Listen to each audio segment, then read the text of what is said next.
Google AdSense'қа тіркелу үшін алдымен творческий студияға кіреміз. Сол жақтағы мәзірден монетизация бөлімін таңдаймыз. Монетизация талаптарына сәйкес келетін болсаңыз, басу түймесін басып, өтінім береміз. Ол талаптары, яғни 1000 подписчик жинап, соңғы 12 ай ішінде 4000 жалпы қаралу сағатын жинау қажет. Өтінім беру батырмасын басқаннан кейін келесі бізде 3 қадамнан тұрады. Яғни бірінші қадам YouTube-пен келісім шартқа отыру, екіншісі AdSense аккаунтыны тіркелу, үшінші өтінім қаралымын күту. Онда алғашқы қадамнан бастайық, яғни YouTube-пен келісім шартқа отыру. Начат батырмасын басасыз, яғни бастау батырмасы.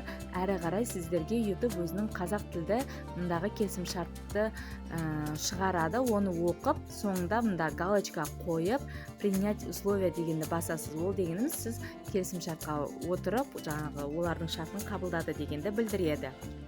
Әрі қарай страница өзі обновление жасайды.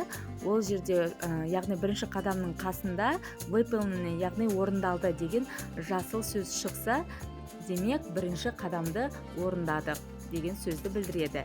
Әрі қарай екінші қадамға ауысамыз. Бұл жерде, яғни біздің Google аккаунт AdSense-пен байланыстыру. Яғни YouTube-тан түскен ақшаны алу үшін аккаунт AdSense ашып, соған тіркелетін боламыз. Ол үшін жаңағыдай бастау батырмасын басамыз. Әрі қарай мынандай сөздер шығады, яғни сізде аккаунт бар жоқ па, сонысын белгілейтін боласыз. Егер алғашқы рет ашып жатқан болсаңыз, менде аккаунт жоқ деп таңдайсыз, яғни жаңадан аккаунт ашатын боласыз. Осы сөзді үстінен бассаңыз, продолжить, яғни жалғастыру деп шығады. Жалғастыру батырмасын басып, өзіңіздің YouTube каналыңызды таңдайсыз, яғни Google аккаунтыңыз таңдайсыз. Осылай AdSense-ның тіркелу беті ашылады. Ең алдымен мұнда ваш сайт деген жерге, егер сізде веб-сайт болса, оның URL мекен-жайын енгізіңіз. Егер тек YouTube арнасын монетизациялайтын болсаңыз, бұл қадамды өткізіп жіберуге болады. Әрі қарай получайте больше от AdSense деген жерде да я хочу деген белгілейміз. Сосын тұрып жатқан елді мекенді мұнда таңдайтын боламыз. Яғни біз Қазақстан деп таңдаймыз.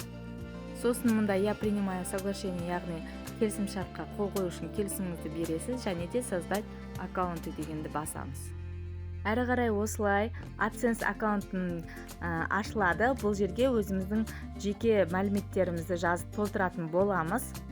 Яғни алдымен есіміңіз бен мекен-жайыңызды енгізіңіз. Бұл ақпарат дәл және нақты болуы тиіс.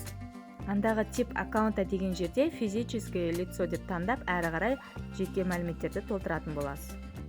Жеке мәліметтеріңізді дұрыстап, қатесіз толтырыңыз. Себебі төлемдер осы мекен-жайға байланысты жүзеге асырылады. Әрі қарай AdSense аккаунтымызды YouTube каналымызбен байланыстырамыз. Ол кезде осындай жазу шығатын болады. Осындағы көк батырманы басып, қайта YouTube студияға оралатын боламыз. Ол жерде осындай бет ашылады, яғни қарастырылып жатыр деген. Сосын AdSense-ге қайтадан ороламыз. Ол жерде мұндағы платежные данныйны басып кіреміз. Әрі қарай төлем баптауларын жасаймыз.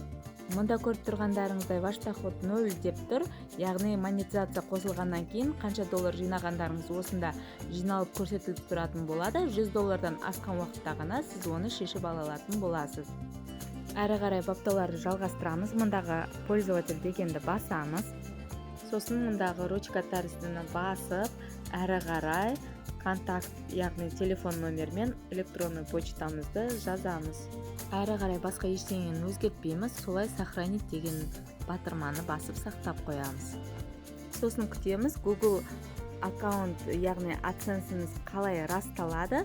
Сонан соң сіз өзіңіздің жаңағы долларовый счетыңызды, картаңызды осында AdSense-ге тіркеп, ақша шешіп алуға болады. Тағы айта кететін жайт, жаңағы ақшаңызды шешіп алмай жатып, сізге осы AdSense-тен код жазылған конверт келеді. Ол конверт сіздің жаңағы адресті қалай көрсеттіңіз, сол адреске келетін болады. Сондықтан адресті қатесіз, толық дұрыстап жазып көрсетіңіздер.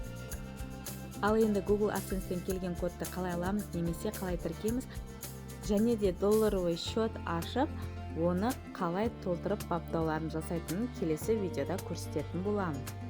Сондықтан да каналға тіркеліп алыңыздар, видео ұнаса лайк басып, достарыңызбен бөлісіңіздер. Ал сұрақтарыңыз болса, комментарияға жаза кетіңіздер. Ал енді екінші қадамның орындалғанын күтеміз. Ол орындалғаннан кейін үшінші қадам, яғни YouTube сіздің өтініміңізді қарайды. Бұл процесс бірнеше аптаға созылуы мүмкін.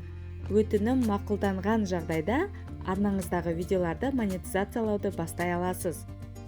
Ал мынау монетизация қосылғаннан кейінгі Google AdSense. Көріп тұрғандарыңыздай счет баланс, яғни 0 деп тұр, доллар, ол ай сайын доллар түсіп тұрады, жиналып 100-ден асқаннан кейін ғана шешіп ала аласыздар. Келесі видеода төлем ақпараттарын толтыру, яғни төлем әдісін таңдау, банктік шот ақпараттары, салық ақпараттары жайында видеоларды жіберіп алмау үшін менің каналыма тіркеліп, достарыңызбен бөлісуді ұмытпаңыздар. Келесі кездескенше сау болыңыздар.